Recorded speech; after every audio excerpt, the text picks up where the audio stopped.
Hello everyone, welcome back to class 16 और आज की क्लास में हम टेक्स्ट डेकोरेशन के बारे में बात करते हैं।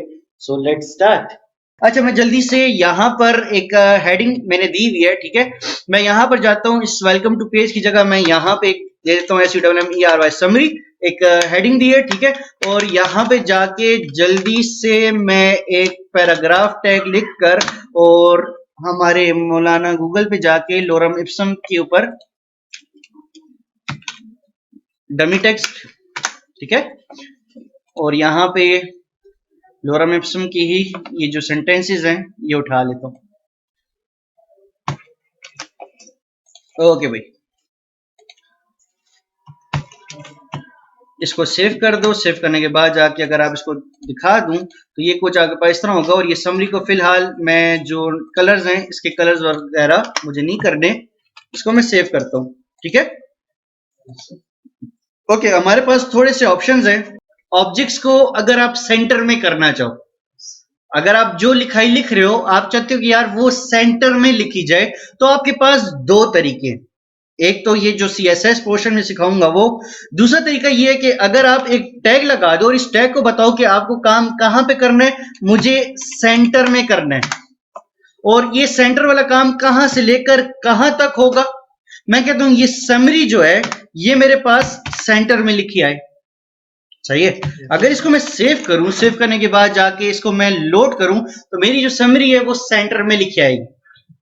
समझ आ रही? एक तरीका आपके पास ये कि अभी तक जितना टेक्स्ट आपने लिखा है आप इस तरीके से अपने टेक्स्ट को सेंटर में कर सकते हो। क्लियर? दूसरा तरीका ये है कि अगर आपको कभी ये ऑप्शन नहीं चाहिए, आपको कि यार ये जरा थोड़ा मुश्किल है, कि मतलब फिर समझना जरा मुश्किल हो जाता है, तो फिर उसके बाद आपके पास एक ऑप्शन आता है। आप यहां पर जाके टेक्स्ट अलाइन का ऑप्शन यूज कर सकते हो। ये किस तरीके से कर सकते हो कि फॉर एग्जांपल किस पे काम करना है, मुझे H1 पे काम करना है, सही है। और मेरे पास यहां पर ऑप्शन है टेक्स्ट अलाइन, सही है। टेक्स्ट अलाइन क्या हो मेरे पास, पहले एक मिनट सबर, मैं इसको यहां पर वापस कर दूं ताकि समझ आए। इसको सेव, ठीक है। टेक्स्ट अलाइन का ऑप्शन है, यहां पर जाके अगर मैं इसको टेक्स्ट अलाइन कर दूं और मैं कहूं कि सेंटर होना चाहिए, सही है। इसको सेव करता हूं। सेव करने के बाद जाके अगर आप इसको लोड करो तो यहां पर आपका टेक्स्ट इस तरीके से भी सेंटर में आ सकता है, जो टेक्स्ट करना हो। इवन कि आपको ये पैराग्राफ करना हो, आप पैराग्राफ को करो। आपको फॉर एग्जांपल यहां पर इसी को कॉपी पेस्ट, और यहां पे मैं इसको बता देता हूं कि मुझे P टैग के साथ ये काम करना है, ठीक है। तो आपका पैराग्राफ भी सेंटर में आ सकता है। अगर आप चाहते हो कि नहीं भाई मुझे ये सेंटर में नहीं करना, मुझे ये ऑप्शन राइट साइड पे करना है, तो यहां पर एक फीचर है कि आप इसको राइट में भी कर सकते हो, RIGHT राइट, ठीक है। स्पेलिंग सही है? yes. तो अगर आप इसको लोड करो तो आपका टेक्स्ट राइट साइड पे भी चला जाएगा। इस पे क्लियर हो? yes, हो सकता है कि आपने एक टेबल बनाया हो, टेबल में आप लेफ्ट राइट करना चाहो तो इस तरीके से आप कर सकते हो। लेफ्ट की तो जरूरत ही नहीं पड़ती क्योंकि ऑटोमेटिकली जो काम शुरू करते हैं वो लेफ्ट से ही होता है। yes. समझ आइए। ये P टैग को फिलहाल मुझे जरूरत नहीं है, सही है। अब इस पैराग्राफ टैग में हो सकता है कि मेरे पास कोई लिंक हो, कि फॉर एग्जांपल मेरे पास यहाँ पर A टैग है और यहाँ पर मैं कहता हूँ कि क्या, हाँ, HTTP www. फिलहाल यहां पर है, ठीक है। मेरे लिंक डाल दिया। लिंक डालने के बाद यहाँ पे लोड किया, लोड मैंने सेव नहीं किया, कंट्रोल S। अच्छा, मैंने उसको बताया नहीं कि क्या लिखा हो, youtube.com लिखा हो मेरे पास, ठीक है। ओके, यहां पर मेरे पास ये ऑप्शन आ गया, मेरे पास youtube.com लिखा हुआ है। अब प्रॉब्लम ये है कि लिंक आप जब भी डालते तो लिंक के नीचे हमेशा अंडरलाइनिंग होती है, चाहे कुछ भी हो जाए, सही है। तो भाई इसको मैं जाके बताऊंगा कि भाई मेरे पास एक P टैग है, सही है। मैं ज्यादातर इसी तरीके से काम करता हूं ना, कि मैंने P टैग लिया, P टैग में कौन सा क्या प्रॉपर्टी चाहिए। एक चीज समझाता हूं, यहां पर मेरे पास आता है, मैं कहता हूं यहां पे टेक्स्ट डेकोरेशन, ठीक है। टेक्स्ट डेकोरेशन को क्या करना है, मैं कहता हूं नन कर दो, NONE, नन। सही है। अब एक चीज देखना कि क्या ये काम करता है, क्या ये काम किया? नहीं किया। अब थोड़ा यहां पे समझो कि इसको हुआ क्या है। मैंने इसको खाली बताया कि पी टैग में हर जगह पे इसकी डेकोरेशन को नन कर दो। तो पी टैग में तो कहीं पे लिंक नहीं लगा हुआ, किस में लगा है? यूट्यूब किस टैग में लगा हुआ है? ए टैग में। तो क्या यहां पर मैंने इसको बताया कि ए टैग पे काम करो? अगर इसको मैं यहां पे गैप देकर इसको बताऊं कि पी के अंदर ए टैग है, उस पे काम करो।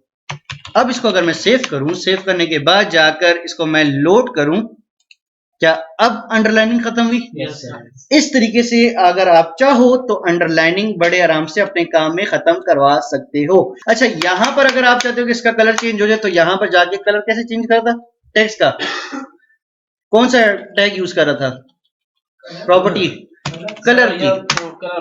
कलर की अगर मैं चाहता हूँ इसका कलर मुझे रेड लिखा हुआ नजर आए, ठीक है, ये याद रखना, ठीक है, भूल जाते हैं फिर, ठीक है। यहां पर अगर रेड नजर आए तो उसको जाके आप लोड करोगे तो इस दफा आपको रेड नजर आ रहा है, ठीक है। अगर आप क्लिक करो तो आपके पास यूट्यूब ओपन हो रहा है, समझ आ रही है? काम भी कर रहे हैं और आपको अंडरलाइनिंग भी नजर नहीं आई, सिर्फ डेकोरेशन की खातिर है कि आपके टेक्स्ट में अंडरलाइनिंग अगर बुरी लग रही हो तो इस तरीके से आप कर सकते हो, समझ आ रही है?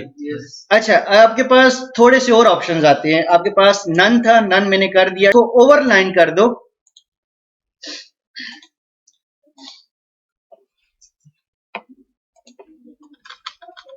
बल्कि अगर मैं लिंक को हटा दूं और पैराग्राफ पे कर दूं तब भी इस तरीके से आपके पास होगा, ठीक है।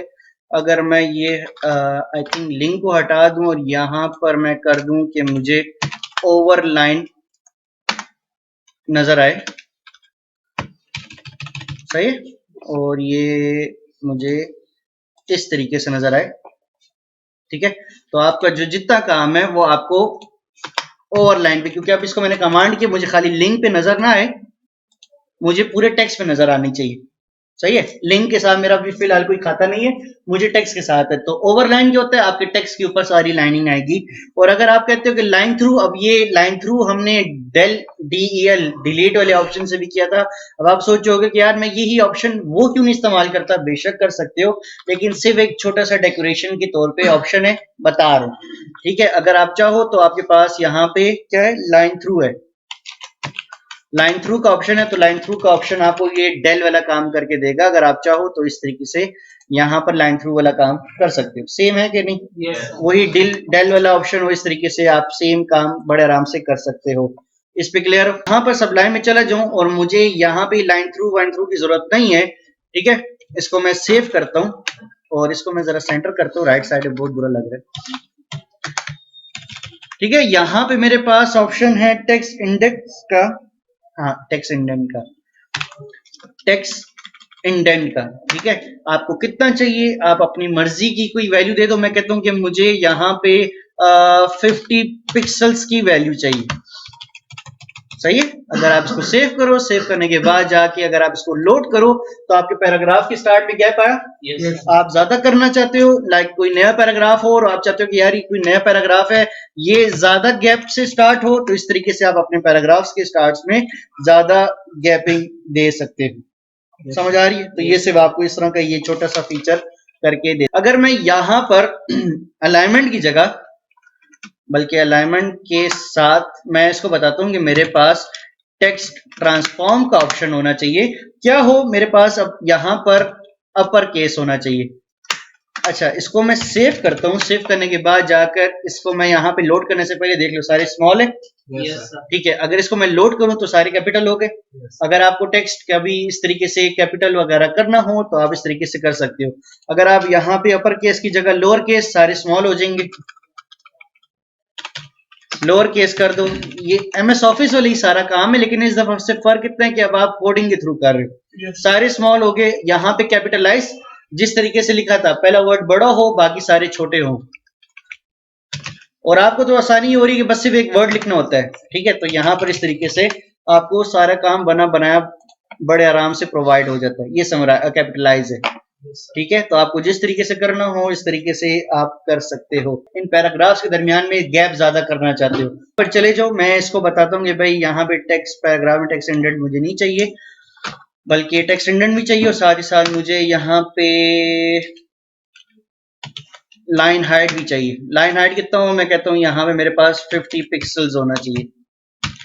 सही है, दो दो तीन तीन टैग आप इस्तेमाल कर रहे हो तो आप अपने पैराग्राफ में इस तरह करो तो हर लाइन के दरमियान में गैप ज्यादा होना शुरू हो जाएगा। आप लोग जो अपने आप जो उस टाइम मुझे कहते कि टेक्स्ट बहुत ज्यादा कम है, तो इस तरीके से गैप ज्यादा करो तो उसमें लगेगा टेक्स्ट आपने बहुत ज्यादा लिखा हुआ है।